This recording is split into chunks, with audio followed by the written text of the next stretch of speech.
আজকে আমি তোমাদের সাথে আলোচনা করব ঈশ্বরচন্দ্র বিদ্যাসাগরের লেখা পরিশ্রম গল্পটি। ঠিক আছে, তো লেখক সম্পর্কে একটু বলে রাখি। ঈশ্বরচন্দ্র বিদ্যাসাগর কত সালে দেখো লিখেছে, এখানে জন্ম 1820 খ্রিস্টাব্দে, মেদিনীপুর জেলার বীরসিংহ গ্রামে তার জন্ম।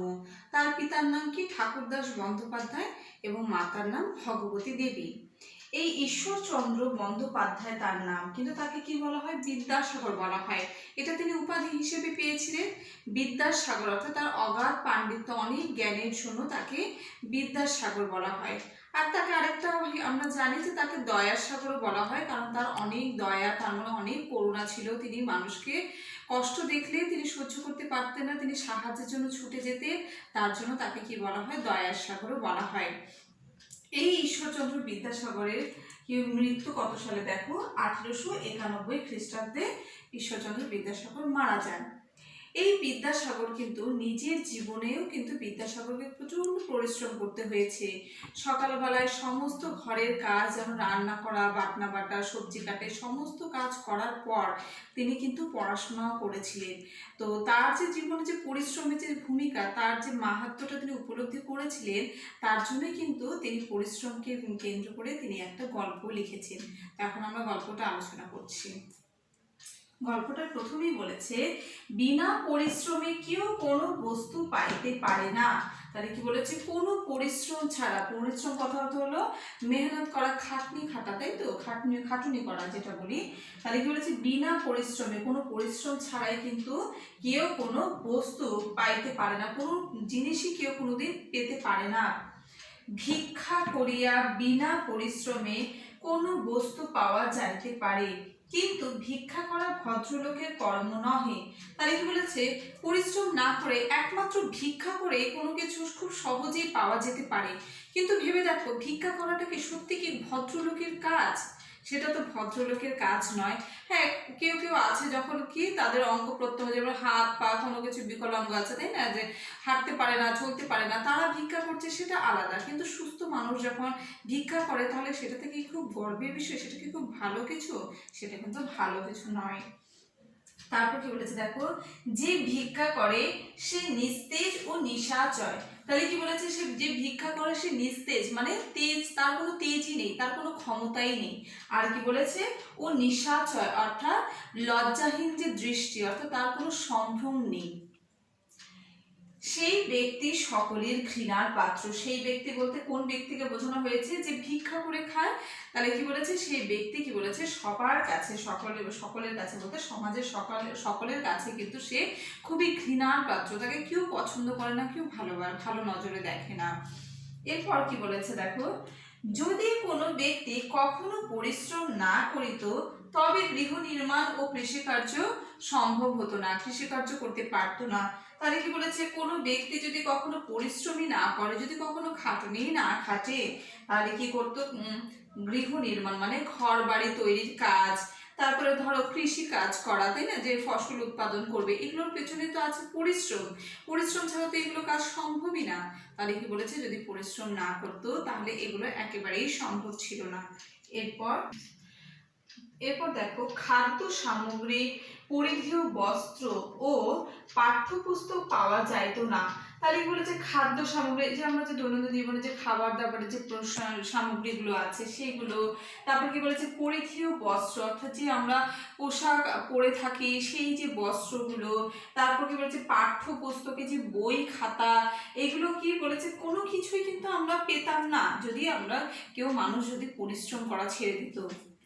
ফলে পৃথিবী এক্ষণে যেরূপ সুখের স্থান হইয়াছে, সেরূপ কদাচ হইত না। তাহলে কি বলছে? ফলে এই যদি পরিশ্রম না করতো, জিনিসগুলো পাওয়া যেত না। আর জিনিসগুলো পাওয়া না গেলে কি হতো? পৃথিবী এক্ষণে, মানে পৃথিবীকে যে এখন আমরা যেরকম সুখের মনে হচ্ছে না, সব কিছু যা চাই তাই হাতের কাছে খুব সহজেই পেয়ে যায়, তাহলে কিন্তু এই পৃথিবীকে আমাদের খুব একটা সুখের মনে হতো না, বড় কি বলেছে? সেরূপ কদাচ হইতো না। কদাচ মানে কখনোই না, ঠিক আছে? তাহলে পৃথিবীর এই সমস্ত কিছুকে আমাদের কখনোই এত সুন্দর মনে হতো না, সুখের মনে হতো না। এরপর বলেছে দেখো, লোকে পরিশ্রম করিয়া অর্থ উপার্জন করে, না হলে সংসার যাত্রা সম্পন্ন হইতো না। তাহলে লোকে পরিশ্রম করে কি করে, অর্থ উপার্জন করে, তাই না? অর্থ রোজগার করে, উপার্জন করা মানে রোজগার করা। এই অর্থগুলো যদি রোজগার করে না আনে, তাহলে এই সংসার জীবন অর্থাৎ আমাদের যে দৈনন্দিন জীবনকে আমরা কে যে খাওয়া দাওয়া সমস্ত কিছু চাহিদা যে মেটাই, সেটা কি কখনো সম্ভব হতো? সেটা সম্ভব হতো না। অন্ন, বস্ত্র, গৃহ প্রভৃতি বস্তু অর্থের ওপর নির্ভরশীল। তাহলে আমরা অন্ন মানে এই যে খাবার, যে চাল ভাত, সে অন্ন, বস্ত্র মানে পোশাক, তারপরে গৃহ মানে ঘর বাড়ি প্রভৃতি মানে যা যা সামগ্রী আছে, যা যা জিনিস আছে, বস্তু আছে, সমস্ত কিছু কি বলেছে, অর্থের উপরই নির্ভরশীল। অর্থাৎ অর্থের উপর নির্ভর করে আছে, অর্থ থাকলেই আমি সেই সমস্ত জিনিসগুলো পেতে পারবো। ঠিক আছে, এরপর কি বলেছে দেখো, যদি আর কেউ পরিশ্রম না করে তবে যাবতীয় নিত্য প্রয়োজনীয় বস্তু কালক্রমে শেষ হইবে। তাহলে কি বলেছে, এই যে পরিশ্রম করছে বলে তো আমরা মানে পেয়ে যাচ্ছি এইসব জিনিসগুলো। এবার বলেছে যদি আর কেউ পরিশ্রম করাই যদি মানুষ ছেড়ে দেয়, তাহলে কি হবে, তাহলে যে যাবতীয় নিত্য প্রয়োজনীয়, নিত্য মানে প্রতিদিন যে আমাদের দৈনন্দিন জীবনে রোজকার জীবনে যা যা প্রয়োজনীয় দরকারি যে জিনিসপত্রগুলো আছে, বস্তু আছে, সেগুলো কি হতো, কালক্রমে শেষ হইবে। তাহলে মানে যত দিন যাবে সেগুলো শেষ হতে থাকবে, কেন কি নতুন কিছু তো আর উৎপাদন হচ্ছে না, তাই না? তাহলে যে কটা উৎপাদিত হয়েছিল সেগুলো ব্যবহার করতে থাকলে ক্রমে সেগুলো শেষ হয়ে যাবে। ফলে নানা কষ্ট পাইয়া লোককে প্রাণত্যাগ করিতে হইবে। এর ফলে কি হবে, লোককে অনেক কষ্ট করতে হবে, কষ্ট পেয়ে কি করতে হবে, প্রাণত্যাগ অর্থাৎ মরে যেতে হবে। বালকেরা পরিশ্রম করিয়া জীবিকা নির্বাহ করিতে পারে না। তাহলে কি বলেছে, যারা বালক, যারা ছোট, তাই না, তারা কি বলেছে, তারা তো খুব এরকম হাঁটুনি পরিশ্রম করতে পারে না। তাহলে কি বলেছে, ওরা পরিশ্রম করে জীবিকা নির্বাহ, জীবিকা মানে জীবন নির্বাহ করার যে কাজ, অর্থাৎ যেরকম কৃষি কাজ করে কেউ আছে না, তার সংসার জীবন চালাচ্ছে, তার পরিবারকে চালাচ্ছে, কেউ আছে শিক্ষকতা করে, কেউ আছে চাকরি করে, অন্যান্য ধরনের চাকরি করে যাচ্ছে, কেউ ব্যবসা বাণিজ্য করছে। তাহলে কি বলেছে, কিন্তু তাহলে এগুলো কারা করতে পারে, এগুলো বড় মানুষেরাই যে করতে পারবে, আর যারা বালক, যারা ছোট কম বয়স যাদের, তারা পারবে না। এরপর বলেছে, তাহারা যতদিন কর্মক্ষম না হয় পিতা মাতা তাহাদের প্রতিপালন করেন। তাহলে কি বলেছে, এই যে শিশুরা, যে বালকদের কথা বলেছে, তারা যে পরিশ্রম করে না, তাহলে কি বলেছে, ওরা যতক্ষণ পরিশ্রম করার মতো অর্থাৎ কর্ম মানে কোনো কাজ করার মতো সক্ষম না হয়, মানে স্বাবলম্বী না হয়, ততক্ষণ পর্যন্ত কি বলেছে, পিতা মাতা তাদের প্রতিপালন করে। যেমন তোমাদেরকে বা আমাদেরই বা কে দেখাশোনা করছে, আমাদের মা বাবাইরা তো আমাদেরকে প্রতিপালন করে যাচ্ছে, তাই না? বাবা উপার্জন করে আনছে, মা সেগুলো দিয়ে কি করছে, বাজার করে আনছে, মা রান্না করে খাওয়াচ্ছে, তো মা বাবাই তো আমাদেরকে প্রতিপালন করে যাচ্ছে। তাহলে কি বলেছে, তারপর বলেছে দেখো, অতএব যখন বৃদ্ধ হইয়া পিতামাতা কর্ম করিতে অক্ষম হন, তখন তাহাদিকে প্রতিপালন করা পুত্রদিকের কর্তব্য। তাহলে যখন আমরা ছোট ছিলাম বা তোমরা যে ছোট আছো, এখন যেরকম তোমাদের মা বাবারা যে তোমাদের প্রতি যে দায়িত্ব পালন করে যাচ্ছে, কর্তব্য করে যাচ্ছে, তাই না, তোমাদের যেন কোনো রকম কোনো কষ্ট না হয়, তার জন্য তারা আপ্রাণ চেষ্টা করে যাচ্ছে। তাহলে কি বলেছে, যখন তাদের বয়স হবে, বৃদ্ধ হয়ে যাবে যখন তোমার মা বাবারা, তাহলে কি বলেছে, তখন মা বাবারা বৃদ্ধ হয়ে গেলে তাকে দেখাশোনা করা, তার দায়িত্ব নেওয়ার কর্তব্য তখন কার হবে, অবশ্যই তার সন্তানদের মানে তোমাদের। তাহলে তোমাদের, কেন কি তারা তখন তো আর এরকম পরিশ্রম করতে পারবে না, তখন তোমরা পরিশ্রম করার মতন যোগ্য সক্ষম হয়ে উঠবে, তোমাদের তখন মা বাবাকে দেখাশোনা করতে হবে। নইলে অধর্ম হয়, যদি এই কাজটা কেউ না করে তাহলে তাকে কি বলবো, সে অধর্ম মানে তার কোনো সে ধর্মহীন, ধর্মবিরুদ্ধ কাজ করেছে। কারণ এটাই রীতি যে যখন একসময় মা বাবারা বাচ্চাদের দেখাশোনা করে বড় করে তুলবে, তারপর বড়দেরও সেই দায়িত্ব কর্তব্য যে মা বাবাকে দেখাশোনা করা, আর এটা না হলে কিন্তু ধর্মবিরুদ্ধ একটা কাজ হয়ে যায়, সেটা অন্যায়। বালকগণের উচিত বাল্যকাল হইতেই পরিশ্রমের অভ্যাস করা। তাহলে কি বলেছে, ছোটবেলা থেকে পরিশ্রম করতে পারবেন এটা ঠিকই আছে, কিন্তু পরিশ্রম করার যে চেষ্টাটা কিন্তু ছোটবেলা থেকেই থাকা উচিত, করে যাওয়া উচিত। তাহলে ছোটবেলা থেকে যদি কেউ পরিশ্রমের চেষ্টা না করে তাহলে বড় হয়ে কিন্তু সে অলস হয়ে যাবে, সে কিন্তু কাজ করতে চাইবে না। তার জন্য বলেছে বাল্যগণের উচিত বাল্যকাল হইতেই, মানে ছোটবেলা থেকে পরিশ্রমের অভ্যাস করা, তবে বড় হইয়া অনায়াসে সকল কার্য করিতে পারিবে। তাহলে কি বলেছে, বড় হইলে খুব সহজেই যে কোনো কাজ কিন্তু সে করে ফেলতে পারবে, অনায়াসে মানে খুবই সহজেই। তবে নিজের অন্ন বস্ত্রের ক্লেশ পাইবে না ও বৃদ্ধ পিতা মাতার প্রতিপালন করিতে সক্ষম হইবে। তাহলে কি বলেছে দেখো, তবেই নিজের অন্ন বস্ত্রের, আর তাহলে কি হবে, সে পরিশ্রম করতে করার অভ্যাসটা তার থাকলে বড় হলে কি করতে পারবে, সে নিজেই নিজের খাবার বলো, অন্ন বস্ত্র পোশাক সমস্ত কিছু সে নিজের উপার্জনের অর্থ দিয়ে কিনতে পারবে। আর কি করতে পারবে, শুধু নিজেরটা না, তার মা বাবারও দেখাশোনার দায়ভার কিন্তু সমস্ত কিছুই কিন্তু সে সন্তান, সে ছোট বালক কিন্তু বড় হয়ে নিতে পারবে। কোন কোন বালক এমন হতভাগ্য যে সর্বদা অলস হইয়া সময় নষ্ট করিতে ভালোবাসে।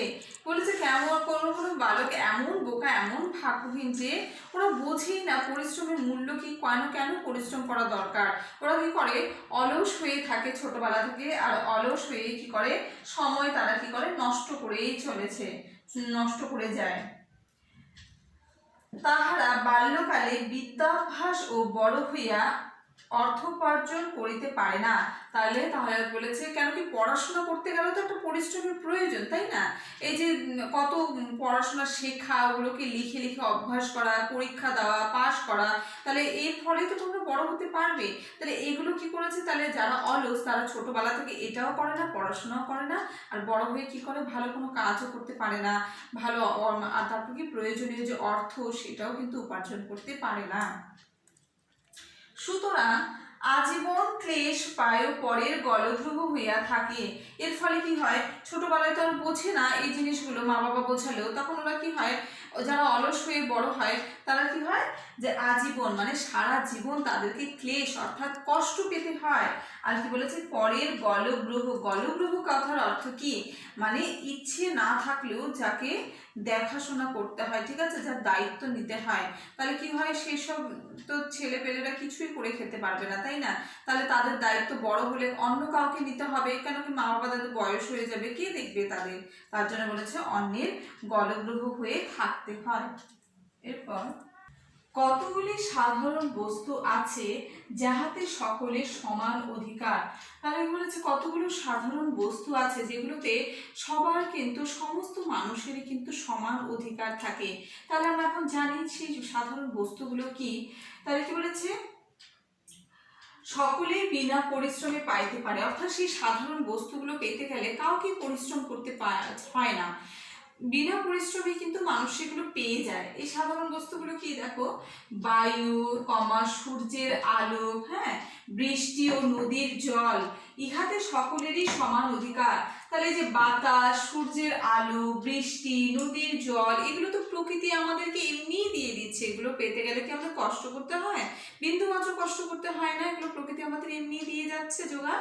তাহলে কি বলেছে, এইগুলোই একমাত্র জিনিস যে প্রকৃতিতে, যেটা কিন্তু আমরা বিনা পরিশ্রম করে সবাই পেতে পারবো, মানে অর্থাৎ এগুলোর মধ্যে সবারই সমান অধিকার। এত ভিন্ন আর কোনো বস্তু পাইতে চাহিলে অবশ্যই পরিশ্রম করিতে হইবে, বিনা পরিশ্রমে এগুলি পাইবার কোনো সম্ভাবনা নাই। তাহলে এত তো ভিন্ন কথার অর্থ কি, এগুলো ছাড়া, ভিন্ন কথার অর্থ ছাড়া, আলাদা। তাহলে কি বলেছে, এগুলো ছাড়া আর কোনো বস্তু, যে কোনো বস্তু তুমি পৃথিবীতে পেতে চাও যদি, তাহলে তোমাকে অবশ্যই পরিশ্রম করতে হবে।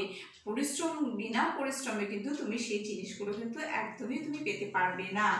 তাহলে এই গল্পে আমরা কি বলতে পারি বলো, যে এই গল্পের মূল কথা বা আমরা মোরাল হিসেবে বলতেই পারি, তাই না, যে পরিশ্রমী আমাদের সৌভাগ্যের মূলে আছে। কেন কি, পরিশ্রম যদি তুমি না করো, এটাই হয়তো লেখক বোঝাতে চেয়েছেন যে আমাদের সবাইকেই পরিশ্রম করা উচিত। আমরা যদি পরিশ্রম না করি তাহলে কি হবে, আমরা নিজেদেরই কষ্ট হবে। আর এমনকি শুধুমাত্র নিজেরাই যে কষ্ট পাবো তা না, অন্যেরও কষ্টের কারণ হয়ে দাঁড়াবে। কেন কি আমরা নিজেদের অন্ন বস্ত্র নিজেরা উপার্জন করতে পারবো না, জোগাড় করতে পারবো না, আর তার ফলে কি হবে, অন্যের উপর নির্ভর করে চিরকাল বাঁচতে হবে, লোকের কথা শুনতে হবে, কটু কথা শুনে বাঁচতে হবে। তার জন্য কি বলেছে, সবাইকে পরিশ্রম করতে হবে, পরিশ্রম করার অভ্যাস ছোটবেলা থেকেই তৈরি করতে হবে, শিখতে হবে পরিশ্রম করার অভ্যাস। ঠিক আছে, এরপর দেখো এই অধ্যায় থেকে কিছু শব্দার্থ দিয়েছি। শব্দার্থ দিয়ে 1 নম্বর কি দিয়েছি দেখো, নিস্তেজ। নিস্তেজ কথার অর্থ যার তেজ নেই এমন।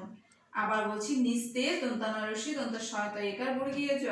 নিস্তেজ কথার অর্থ যার তেজ নেই এমন। 2 নম্বর কি দিয়েছি দেখো, ক্লেশ। ক্লেশ কথার অর্থ দুঃখ, কষ্ট, দুটো দিয়েছি, যে কোনো একটা শিখলেই হবে। ক্লেশ কথার অর্থ দুঃখ, কষ্ট। 3 নম্বরে কি দিয়েছি, গলগ্রহ।